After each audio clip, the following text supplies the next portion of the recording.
Cannery Row, Chapter 14.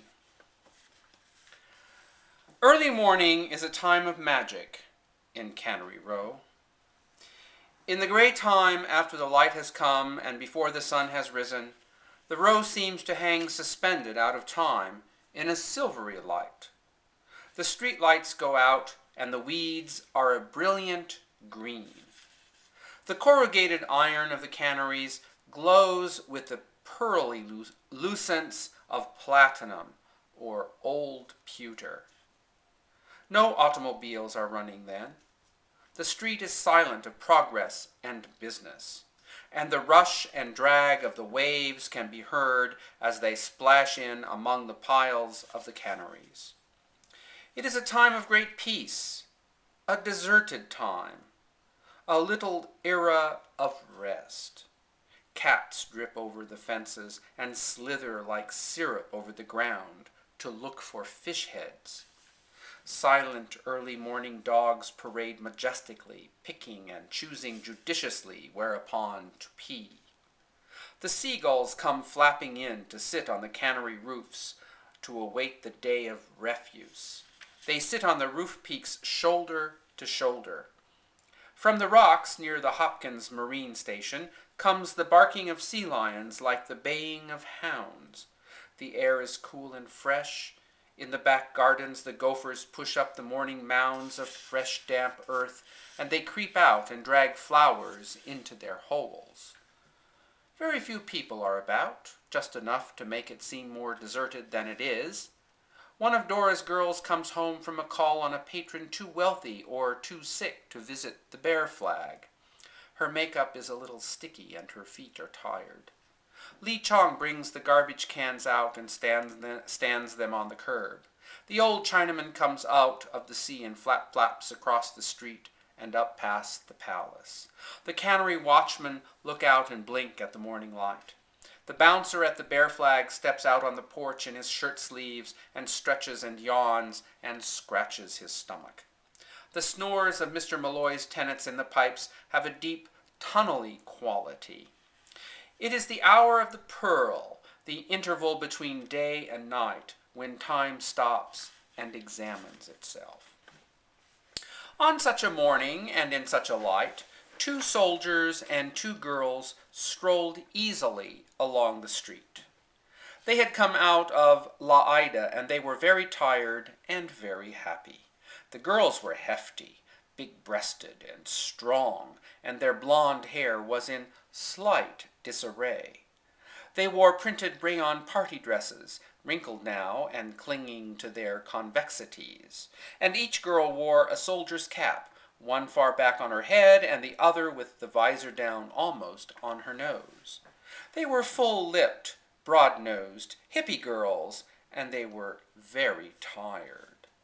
The soldiers' tunics were unbuttoned and their belts were threaded through their epaulettes.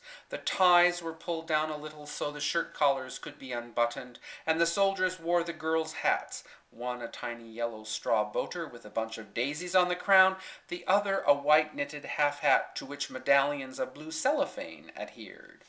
They walked holding hands, swinging their hands rhythmically.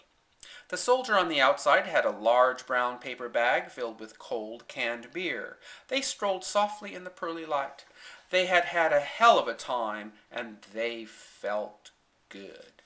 They smiled delicately like weary children remembering a party. They looked at one another and smiled, and they swung their hands.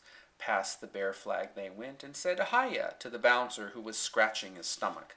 They listened to the snores from the pipes and laughed a little. At Lee Chong's they stopped and looked into the messy display window where tools and clothes and food crowded for attention. Swinging their hands and scuffling their feet, they came to the end of Cannery Row and turned up to the railroad track. The girls climbed up on the rails and walked along on them, and the soldiers put their arms around the plump waist to keep them from falling. Then they went past the boatworks and turned down into the park-like property of the Hopkins Marine Station. There is a tiny curved beach in front of the station, a miniature beach between little reefs. The gentle morning waves licked up the beach and whispered softly. The fine smell of seaweed came from the exposed rocks. As the four came to the beach, a sliver of the sun broke over Tom Work's land across the head of the bay, and it gilded the water and made the rocks yellow. The girls sat formally down in the sand and straightened their skirts over their knees. One of the soldiers punched holes in 4 cans of beer and handed them around.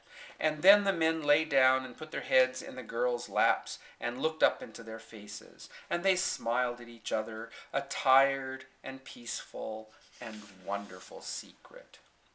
From up near the station came the barking of a dog.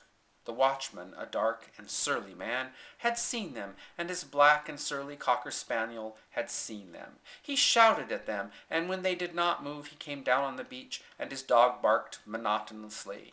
"Don't you know you can't lay around here? You got to get off. This is private property."